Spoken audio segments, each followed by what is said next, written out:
नमस्कार दर्शकों, डीडी बिहार के सबसे चर्चित कार्यक्रम उपभोक्ता संरक्षण में आप सभी का स्वागत है, अभिनंदन है। और मैं हूं आपकी दोस्त और आपकी होस्ट अंकिता किरण। दर्शकों, आज जिस हम विषय पर चर्चा करने जा रहे हैं वो हमारे लिए बहुत ही महत्वपूर्ण है। जी हाँ, इस विशेष कार्यक्रम उपभोक्ता संरक्षण में हम बात करने जा रहे हैं उपभोक्ता संरक्षण की आवश्यकता और महत्व के बारे में। उपभोक्ता संरक्षण यानी कंज्यूमर प्रोटेक्शन। जी हाँ, साफ शब्दों में कहा जाए तो उपभोक्ता के अधिकारों और हितों की सुरक्षा। दूसरे शब्दों में कहा जाए तो इसका अभिप्राय यह है कि व्यवसाय में हो रही धोखाधड़ी या कालाबाजारी में से उपभोक्ता की सुरक्षा के लिए उपाय किए जाने वाली व्यवस्था या फिर उनकी शिकायतों को दर्ज करना और उस पर तुरंत कार्यवाही करने से है। तो इसी के साथ हम आज के कार्यक्रम की शुरुआत करते हैं और हमारे बीच हम तमाम जानकारियां आपसे साझा करेंगे उपभोक्ता संरक्षण से जुड़ी। और हमारे बीच अभी मौजूद हैं एक विशिष्ट अतिथि जिनका नाम है श्री सुमन कुमार सर। जी हाँ, जो पटना हाई कोर्ट में एक वरिष्ठ अभिवक्ता है। जी हाँ, सीनियर एडवोकेट हैं। तो सर, आपका बहुत बहुत स्वागत है, अभिनंदन है हमारे इस कार्यक्रम उपभोक्ता संरक्षण में आने के लिए। बहुत बहुत धन्यवाद। आपका भी बहुत बहुत धन्यवाद अंकिता जी, स्टूडियो में बुलाने के लिए। और सभी दर्शकों का अभिनंदन एवं स्वागत है। तो सबसे पहला मेरा सवाल आपसे ये होगा सर, चूँकि हम उपभोक्ता संरक्षण से जुड़ी जानकारियों पर बात कर रहे हैं, तो हमारे दर्शकों को ये बताएं कि उपभोक्ता किसे कहते हैं और ऐसी कौन से मामलों पर जागरूकता होने की ज़रूरत है हमारे दर्शकों को या हमारे उपभोक्ताओं को। देखिए, जहाँ तक उपभोक्ता का सवाल है, उपभोक्ता उस व्यक्ति को कहते हैं जो व्यक्ति किसी वस्तु या सेवा को खरीदता है और खरीदने के बाद उसका उपभोग करता है, अर्थात यूज़ करता है। सपोज कीजिए, मानिए कि आपने बाज़ार से कोई सामान खरीदा, कोई टूथपेस्ट खरीदा, कोई टेलीविज़न खरीदा, कोई दवा खरीदी। तो ये सारी चीज़ें जो आप खरीदते हैं, आप उपभोक्ता की श्रेणी में आते हैं उन वस्तुओं को खरीदने के बाद। इसके अलावा उपभोक्ता उसे भी कहते हैं जो विभिन्न तरह की सेवाओं को लेता है। जैसे कि अगर हम बस से यात्रा कर रहे हैं तो बस की टिकट हमने खरीदी, ट्रेन की टिकट खरीदी या किसी डॉक्टर की सेवा ली, तो ये सारी सेवाएं जो होती हैं वो सेवा को लेने वाला व्यक्ति उपभोक्ता अर्थात कंज्यूमर कहलाता है। इसमें थोड़ा सा डिस्टिंक्शन है कि कंज्यूमर कौन नहीं है। वैसे व्यक्ति जो किसी सेवा को या किसी सामान को मुफ्त में लेते हैं वो कंज्यूमर की श्रेणी में नहीं आते। अर्थात उपभोक्ता वो है जो कि कोई सामान खरीदता है या कोई सेवा लेता है और उसके लिए पे करता है, उसके लिए पैसे देता है। इसमें बिचौलिए नहीं आते हैं। जैसे कि एक रिटेलर है और वो होलसेलर से सामान खरीदता है, थोक विक्रेता से एक खुदरा विक्रेता खरीदता है और वो बाज़ार में बेचता है। तो बाज़ार में जो खरीदता है वो उपभोक्ता जो उपभोग करे वो कंज्यूमर की श्रेणी में आएगा, न कि वो बिचौलिया, वो रिटेलर उपभोक्ता की श्रेणी में आएगा। यहाँ तक कि वो थोक विक्रेता अगर मैन्युफैक्चरर से खरीदता है, निर्माता से खरीदता है, तो थोक विक्रेता भी उपभोक्ता की श्रेणी में नहीं आएगा। अब ये उपभोक्ता जो हुए, इनके कुछ अधिकार होते हैं। अब चूँकि बाज़ार में आजकल तो हर कुछ बिकने लगा है। आप लेकर के चलिए, सिंपल एक पानी भी आपको बोतल बंद मिलता है, पहले नेचर से हम लोग को मिलता था। अनाज से लेकर के सब्जियां भी अब पैक्ड मिलने लगी हैं। तो उपभोक्ता के अधिकार बहुत सारे हो गए हैं। उपभोक्ता को जानना चाहिए ताकि वो ठगा नहीं जाए। इसलिए उपभोक्ता संरक्षण की बात आती है और उपभोक्ता संरक्षण के लिए बहुत सारी जानकारियाँ हैं। सरकार ने बहुत सारे अधिनियम बनाए हैं और उपभोक्ता के बहुत सारे अधिकार हैं जिसकी चर्चा आगे हम लोग करेंगे। बहुत ही अहम जानकारी दी। हमारे जितने भी दर्शक अभी हमें देख रहे हैं उनसे आपने साझा किया कि उपभोक्ता कहते किसे हैं और तमाम जानकारियां आपने हमसे साझा की। उसके बारे में भी हम आगे भी चर्चा करेंगे, अधिनियम से जुड़ी तमाम जानकारियों के बारे में। मेरा अगला प्रश्न आपसे ये होगा सर कि अभी इतनी प्रतियोगिता हो गई है, इसमें इतनी वृद्धि आ गई है कि काला बाजारी और जो धोखाधड़ी के मामले हैं वो बहुत सामने आ रहे हैं और इससे परेशान होकर जो हमारे उपभोक्ता हैं वो उन्हें समझ में नहीं आता कि हमें करना क्या चाहिए। ऐसे में वो अपना बचाव कैसे कर सकते हैं? हमारे दर्शकों को जानकारी दीजिए इसके बारे में। बाजार में जैसे जैसे प्रतिस्पर्धा बढ़ती जा रही है, ज़्यादा से ज़्यादा कंपनियां आते जा रही हैं और पूंजीवाद जैसे जैसे हमारे देश में आते जा रहा है, वैसे वैसे उपभोक्ता के वो ज़्यादा जागरूक होने की भी आवश्यकता है, और जैसा कि आपने सही कहा, काला बाजारी और नकली सामान ये सब बाज़ार में आ रहे हैं। ये तभी संभव हो सकता है जबकि उपभोक्ता उस पर जागरूक रहे, उन सामानों को पहचान सके कि हाँ भाई ये सामान जो आ रहा है या जो सेवा है ये लोग गलत कर रहे हैं। जैसे आपने बैंकिंग फ्रॉड वगैरह की भी बात सुनी होगी, सेवाओं में भी हो रहा है और सामानों में भी ये हो रहा है। तो अगर बड़े पैमाने पे कहीं नकली चीज़ मिलती है तो उसके लिए 2-3 चीज़ें हैं जो कि पहले से सिस्टम बना हुआ है। कोई नकली सामान बाज़ार में मिल रहा है तो हम डायरेक्टली उस पर क्रिमिनल केस भी कर सकते हैं। लेकिन जहाँ तक उपभोक्ता संरक्षण की जो बात है, उपभोक्ता अधिनियम की बात है, 1986 में उपभोक्ता संरक्षण अधिनियम आया, उसके बारे में हम लोग आगे चर्चा करेंगे। लेकिन उसमें 2022 में कुछ परिवर्तन आए और केंद्र में एक केंद्रीय प्राधिकार की स्थापना की गई, कंज्यूमर प्रोटेक्शन अथॉरिटी की स्थापना की गई है। वहाँ डायरेक्ट आप शिकायत कर सकते हैं। इसके अलावा कंज्यूमर विभाग का मंत्रालय है, वहाँ आप डायरेक्ट शिकायत कर सकते हैं अगर कोई बड़ा मामला आता है, बड़े पैमाने पे कोई नकली सामान बाज़ार में मिलता है। जैसे कि मान लिया अभी दिवाली वगैरह के दिनों में नकली खोआ, नकली मिठाइयाँ ये सब आती हैं, होली के दिनों में आती हैं, तो इनमें इसकी शिकायत आप खाद्य विभाग के साथ भी कर सकते हैं। Food and civil supply department है, हर ज़िले में फूड इंस्पेक्टर होते हैं, उनके यहाँ आप शिकायत कर सकते हैं। और बाकी शिकायत तो अगर कोई कंपनसेशन लेने की बात है तो कंज्यूमर फोरम्स बने हुए हैं जहां पे इसकी शिकायत दर्ज कराई जा सकती है। बहुत ही महत्वपूर्ण जानकारी दी आपने, हमसे साझा किया कि धोखाधड़ी की जब भी मामले सामने आए तो उपभोक्ता को घबराने की ज़रूरत नहीं है, बल्कि उसका सामना करना चाहिए। क्योंकि जागरूकता नहीं है हमारे उपभोक्ताओं के बीच, हम अपने हितों के बारे में नहीं जानते हैं, इस कारण इस तरह की परिस्थितियां का सामना करना पड़ता है हमारे उपभोक्ताओं को। तो इसी से मेरा जुड़ा अगला सवाल है, जो कि आपने अभी अधिनियम के बारे में भी बात की थी कि उपभोक्ता संरक्षण अधिनियम 1986 के बारे में, तो उसके बारे में कुछ बताएं हमारे दर्शकों को, ताकि पूरी तरह से विस्तृत जानकारी मिल पाए इस चीज़ के बारे में। 1986 के पहले जो देश का वातावरण था वहाँ कंज्यूमरिज्म इतना ज़्यादा नहीं था, इतना बाजारीकरण नहीं था, जिसमें बाज़ार में उतने ज़्यादा प्रोडक्ट नहीं थे और बहुत सारी मिलावटी चीज़ें और ये जो हमने कहा काला बाजारी वगैरह उस पैमाने पे नहीं होती थी। और इनके लिए सीधा अदालती दरवाज़ा था। आप कानूनी व्यवस्था बनी हुई थी, आईपीसी इंडियन पिनल कोड के तहत मुकदमे दर्ज कराए जा सकते थे। पुलिस में आपने कंप्लेन किया या डायरेक्ट कंप्लेन केस भी होते थे जो कि अदालतों में जाते थे। लेकिन उस समय एक आवश्यकता महसूस की गई कि उपभोक्ताओं के शिकायत निवारण के लिए एक अलग प्रणाली होनी चाहिए, एक अलग सिस्टम आना चाहिए, जिससे कि आम उपभोक्ता जो है वो अपने शिकायतों का निवारण पा सके। जैसे कि उदाहरण के तौर पे आपने कोई सामान खरीदा, एक टेलीविज़न खरीदा और उस टेलीविज़न में खराबी आ गई और उसका वारंटी पीरियड 2 साल का है और मैन्युफैक्चरर उसको बदल नहीं रहा है या उसकी वो कमी को नहीं दूर कर रहा है, तो आप कहाँ जाएंगे? हर बार कोर्ट का दरवाज़ा खटखटाना संभव नहीं होता है आम आदमी के लिए। इसलिए एक अलग निवारण, शिकायत निवारण प्रणाली की स्थापना की जो आवश्यकता महसूस हुई और 1986 में ये उपभोक्ता निवारण अधिनियम आया, जो कि पार्लियामेंट द्वारा 86 में पास हुआ और ये लागू किया गया। इसमें एक त्रिस्तरीय 3 टायर व्यवस्था की गई शिकायत निवारण की, जो कि जिला स्तर पे, राज्य स्तर पे और केंद्र स्तर पे। जिलों में जिला उपभोक्ता फोरम बनाया गया, राज्य में राज्य उपभोक्ता फोरम बनाया गया और देश में कंट्री लेवल पे, नेशनल लेवल पे एक नेशनल कंज्यूमर फोरम बना, राष्ट्रीय उपभोक्ता आयोग बनाया गया। इनकी शक्तियों को डिफाइन किया गया अलग अलग ढंग से। जैसे कि जिला उपभोक्ता फोरम में 20 लाख तक के मुकदमे, जहाँ तक कंपनसेशन 20 लाख मांगना हो तो वहाँ तक के मुकदमे जाते थे, 50 लाख तक के मुकदमे जाते थे। राज्य उपभोक्ता फोरम में 50 लाख नहीं, 1 करोड़ तक के मुकदमे जाते थे राज्य उपभोक्ता फोरम में, और 1 करोड़ से ऊपर के मुकदमे राष्ट्रीय उपभोक्ता फोरम में जाते थे। ये 86 से लेकर के ये व्यवस्था 19 में तक चली। 19 में एक फिर नया कानून, नया संशोधन की बात हुई और वो उपभोक्ता निवारण अधिनियम का अमेंड किया गया, जो कि 20 से लागू हुआ। फिर 22 में भी उसमें कुछ अमेंडमेंट किए गए और उसमें नामों को चेंज कर दिया गया। जैसे कि जिले पे उपभोक्ता फोरम था, उसका नाम करके कंज्यूमर रिड्रेशल कमीशन कर दिया गया, district consumer redressal commission, state consumer redressal commission और नेशनल कंज्यूमर रिड्रेशल कमीशन कर दिया गया। इन नामों के अलावा उसमें एक लिमिट भी बदला गया, फिनेंशियल लिमिट, जिसमें कि केसेस आ सकते थे।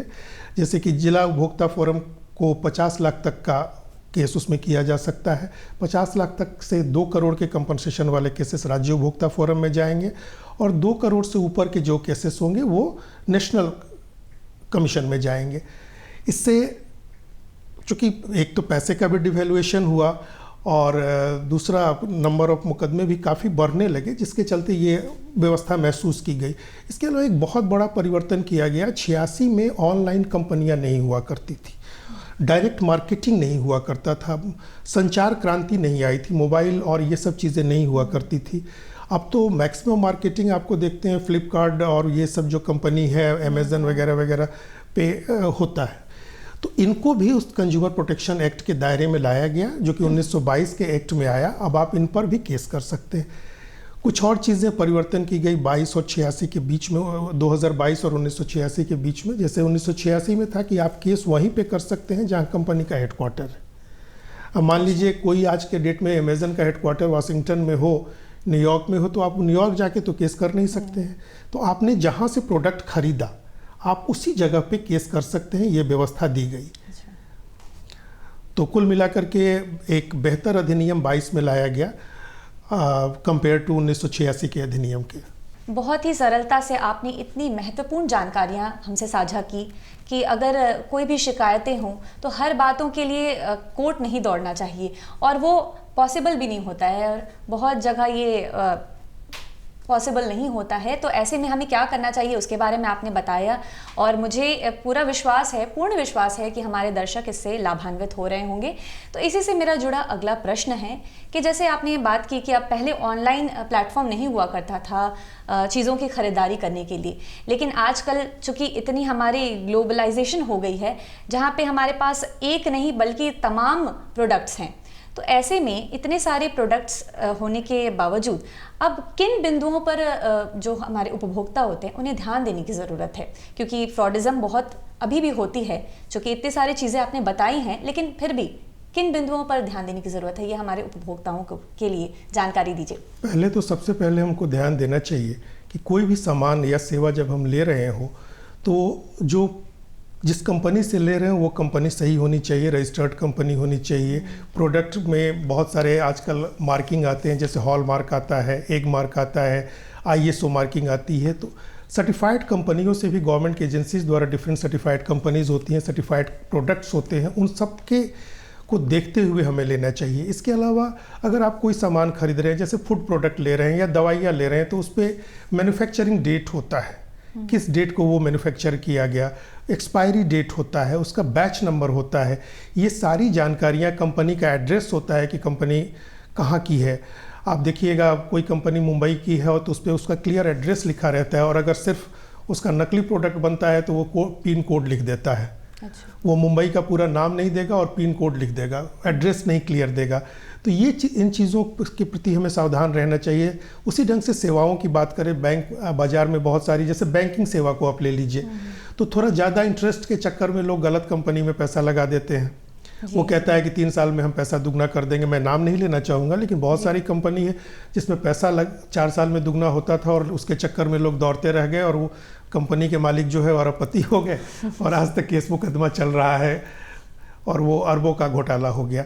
तो लालच में हमें वैसे सेक्टर्स में नहीं जाना चाहिए। रजिस्टर जो नेशनलाइज्ड बैंक है या जो भी कंपनी RBI द्वारा रजिस्टर्ड है उनमें हमें पैसा लगाना चाहिए। उसी ढंग से मान लिया नियोजन के लिए देखते हैं कि हमारे यहाँ बेरोजगारी बहुत ज़्यादा है, तो कोई बोर्ड लगा देता है कि हम दुबई भेज देंगे, हम ये कर देंगे, ये नौकरी लगा देंगे, और उसके नाम पे लोग पैसे दे देते हैं। तो उन कंपनियों को भी हमें वेरीफाई करके वहाँ पे पैसे लगाना चाहिए, मार्किंग देखनी चाहिए, गवर्नमेंट सर्टिफिकेशन देखना चाहिए। ये सारी व्यवस्थाएं हैं, लेकिन उपभोक्ता को इसके प्रति जागरूक रहना चाहिए, तभी वो नहीं ठगा जा सकेगा।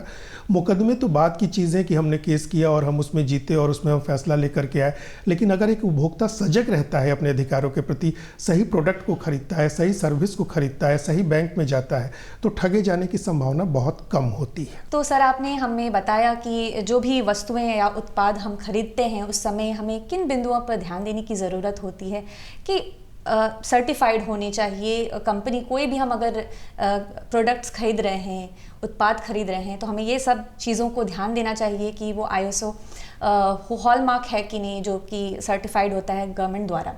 तो इन सारी चीज़ों के बारे में हमें जानकारी दी। पर इसी से एक जुड़ा मेरा और सवाल है कि जैसे बहुत सारे प्रोडक्ट्स आ गए हैं जो हमें गुमराह कर रहे हैं, तो इस पर आप अपनी विशेष टिप्पणी दीजिए। जहाँ तक गुमराह करने वाले प्रोडक्ट का सवाल है, प्रोडक्ट से ज़्यादा उनके विज्ञापन भ्रामक होते हैं, गलत इंडोर्समेंट होता है किसी प्रोडक्ट के बारे में, उसकी क्वालिटी जो भी हो उस क्वालिटी को इंडोर्स करने वाले गलत कहते हैं, उसके इफ़ेक्ट के बारे में गलत बताते हैं। सपोज कोई दवा निकले मार्केट में या कोई फूड प्रोडक्ट है, उसके बारे में बताया जाए कि इसका इफेक्ट ये होगा, कोई बीमारी ठीक करने का दावा करता है, तो उसके लिए अलग अलग एक्ट बने हुए हैं। जैसे मैजिकल रेमेडीज़ एक्ट है, जो आजकल बाबा लोग रेमेडी देते हैं कि हाँ भाई आइए हम ये बीमारी दूर कर देंगे, ये अलग मुद्दा हो जाता है और उसके लिए अलग कानून बना हुआ है, उन पर फ्रॉड की भी धाराएं वगैरह हो सकती है।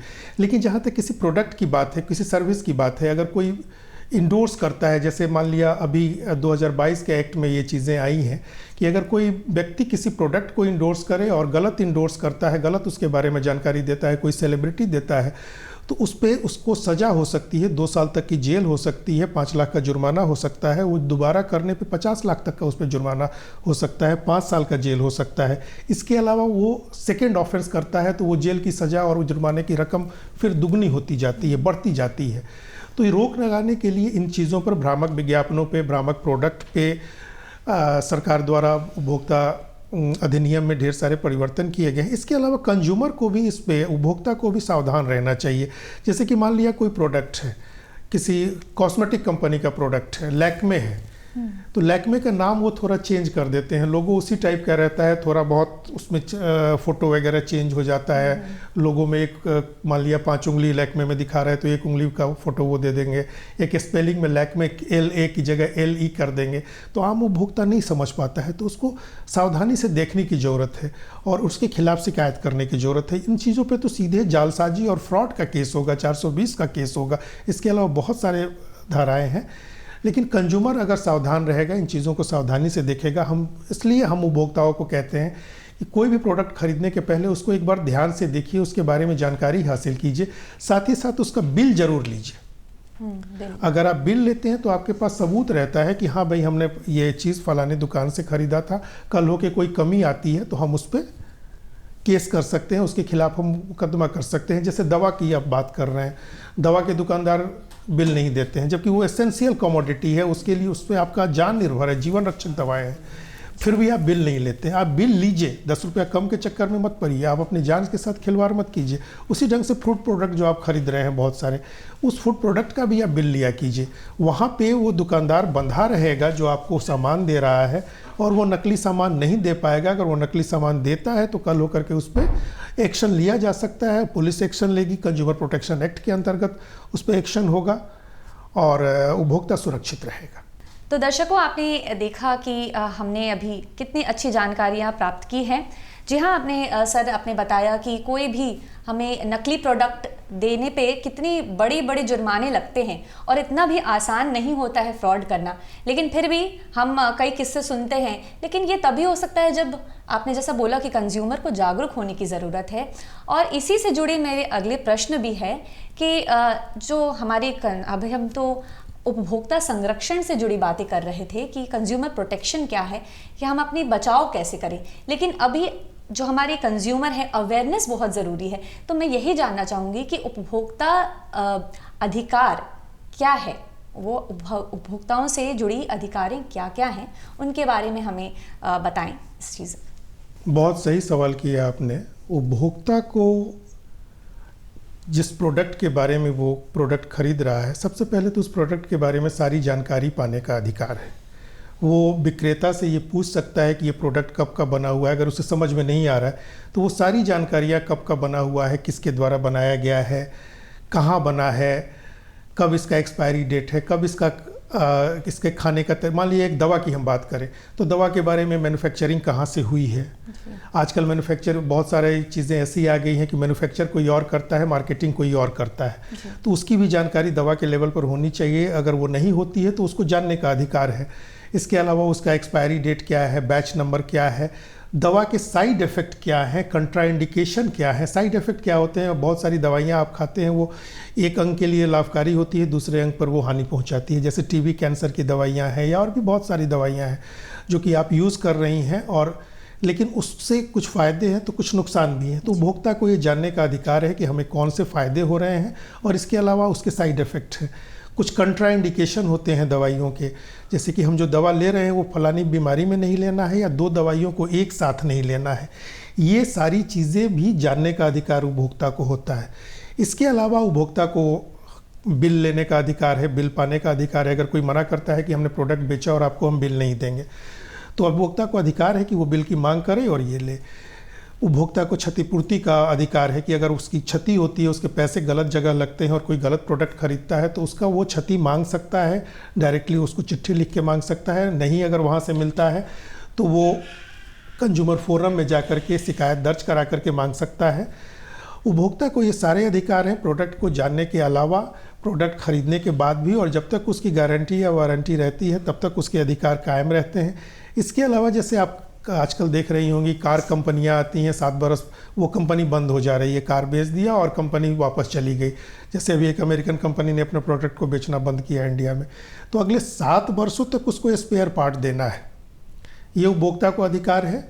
ऐसा नहीं कि स्पेयर मार्केट में उपलब्ध नहीं हो। हमने गाड़ी खरीद ली, हमने घड़ी खरीद ली, कोई भी प्रोडक्ट खरीद लिया, एक कैमरा खरीद लिया और उसके स्पेयर हमें नहीं मिले, कंपनी बंद हो गई। नहीं, हमारा अधिकार है कि अगले 7 सालों तक हमें वो उसके प्रोडक्ट्स मिलेंगे, उसकी सर्विसिंग होगी, हम ठगे नहीं जाए। तो ये सारे अधिकार उपभोक्ताओं को प्राप्त हैं, जो कि उपभोक्ता संरक्षण अधिनियम ने भी दिया है, और ऐसे भी एक आम नागरिक को जो अधिकार हैं वो भी इसमें आते हैं। सर, आपने बहुत ही विशेष जानकारी दी कि हम अपने हितों के बारे में भी जानें, अधिकारों के बारे में जानें, तभी हम कोई भी शिकायतें दर्ज कर सकते हैं। जब तक हमारे अंदर जागरूकता नहीं होगी, हम अपने राइट्स के बारे में नहीं जानेंगे, हम कोई भी कार्य नहीं कर सकते। तो इसी से जुड़ा मेरा अगला सवाल ये है कि उपभोक्ता अदालत में कौन शिकायत दर्ज कर सकता है, इसके बारे में बताएं। जैसा कि नाम से ही स्पष्ट है, उपभोक्ता अदालत अर्थात वो अदालत जो उपभोक्ताओं के लिए बना है। हम जान चुके हैं कि उपभोक्ता कौन है। अगर अब अदालत में कौन जाता है? जिसको कोई सेवा में कमी मिले, किसी सामान में कमी मिले, प्रोडक्ट के क्वालिटी में कमी मिले, क्वांटिटी में कमी मिले, अर्थात क्वालिटी गुण हो गया, संख्या में कमी मिले। जैसे कि हम लोग आजकल नंबर में कमी मिले, जैसे आजकल हम लोग देखते हैं कि कोई प्रोडक्ट अगर प्रोड्यूसर उस पर लिखता है कि मैन्युफैक्चरर लिखता है कि 100 ग्राम है और उसमें वो 95 ग्राम दे देता है जी, तो वो एक कमी हुई। एक प्रोडक्ट है जिस पे कि वो कहता है कि ये फलाना काम करेगा और वो काम नहीं करता है। कोई दवा हो गई, कोई और फूड प्रोडक्ट हो गया। इसके अलावा कहता है कि टेलीविज़न 5 साल तक चलेगा, वो चलता साल भर के भीतर ख़राब हो जाता है। कोई मोबाइल ख़राब हो जाता है। ये चीज़ें जो है, तो ये शिकायत जब क्वालिटी, क्वांटिटी, नंबर इन सब में कोई कमी आती है तो वहाँ पे कंज्यूमर को शिकायत होती है। और वो कंज्यूमर अपनी शिकायत को दर्ज कहाँ कराएगा? तो उसके लिए उपभोक्ता फोरम बना हुआ है, कंज्यूमर अदालतें बनी हुई है। और ये अदालत, जैसा कि पहले भी हम लोग चर्चा कर चुके हैं, जिला, राज्य और नेशनल, देश के स्तर पे बनी हुई है, राष्ट्रीय स्तर पे बनी हुई है। अब उसमें शिकायत हम कैसे दर्ज कराएंगे? शिकायत दर्ज कराने के लिए हमें एक एप्लीकेशन लिखना होगा। जो भी उसका चेयरमैन होगा उपभोक्ता आयोग का, जिला में लिखना है तो चेयरमैन जिला उपभोक्ता आयोग, राज्य उपभोक्ता आयोग या नेशनल उपभोक्ता आयोग, ये चीज़ें हमको लिखनी होंगी। उसके अलावा किस तिथि को हमने उस पर्टिकुलर प्रोडक्ट को खरीदा, उसमें कौन सी कमी आई, कौन सी शिकायत उस प्रोडक्ट के प्रति या उस सेवा के प्रति, जैसे सेवाओं में बैंकिंग सेवा या एयरलाइन सेवाएं, ये सब सेवाएं आएंगी। तो कौन सी कमी आई, अर्थात कॉज ऑफ एक्शन, हमारा घटना किस दिन हुई, कौन से कारण है जिसके चलते हमको शिकायत है, और हमारे हिसाब से कितना कंपनसेशन हमको मिलना चाहिए। अगर हम चाहें तो उसको भी डिफ़ाइन कर सकते हैं या उसको न्यायालय डिफ़ाइन करेगा, जिसके बाद ये पता चले कि वो केस कहाँ पे होगा। जैसे कि हमने बताया कि त्रिस्तरीय व्यवस्था में फिनांशियल लिमिट है। फिनांशियल लिमिट का मतलब 50 लाख तक की शिकायतें हमारे जिला फोरम में होती है, 2 करोड़ तक का स्टेट फोरम में, और 2 करोड़ से ऊपर का नेशनल फोरम में आज के डेट में होता है। तो कितने का कंपनसेशन चाहिए, उस हिसाब से उस जगह हम कर सकते हैं। और आवेदन जनरली 3 प्रतियों में जमा करना होता है। उसके बाद कोर्ट में हल्का कोर्ट फी लगता है, जिसका अलग अलग डिपेंड करता है कि कितने का वैल्यू का वो है। और उसके बाद आवेदन वहाँ जमा होगा, आप उसकी सुनवाई कीजिए। आप खुद भी जा सकते हैं या अपने वकील या एजेंट के माध्यम से भी शिकायत दर्ज करा सकते हैं। तो दर्शकों, आपने देखा कि हमें आज हमारे बीच मौजूद जो हमारे विशिष्ट अतिथि हैं श्री सुमन कुमार सर ने हमें कितनी सारी जानकारियां दी कि हमारे कंज्यूमर प्रोटेक्शन एक्ट के तहत कितनी सारी हमारी महत्वपूर्ण जानकारी है जिसे हमें जानने की ज़रूरत है। उसके लिए बहुत बहुत धन्यवाद सर। आपने हमारे दर्शकों को बहुत ही लाभान्वित किया और आप हमारे इस कार्यक्रम में आए, उसके लिए बहुत बहुत नमस्कार। आपका भी बहुत बहुत धन्यवाद अंकिता जी, दर्शकों का भी बहुत बहुत धन्यवाद। तो दर्शकों, वक्त हो चला है आपसे विदा लेने का और अगले अंक में हम आपसे फिर जुड़ेंगे इसी कार्यक्रम, जी हाँ, उपभोक्ता संरक्षण में एक नए विषय के साथ। तब तक के लिए मुझे यानी अंकिता किरण को दीजिए इजाजत। नमस्कार।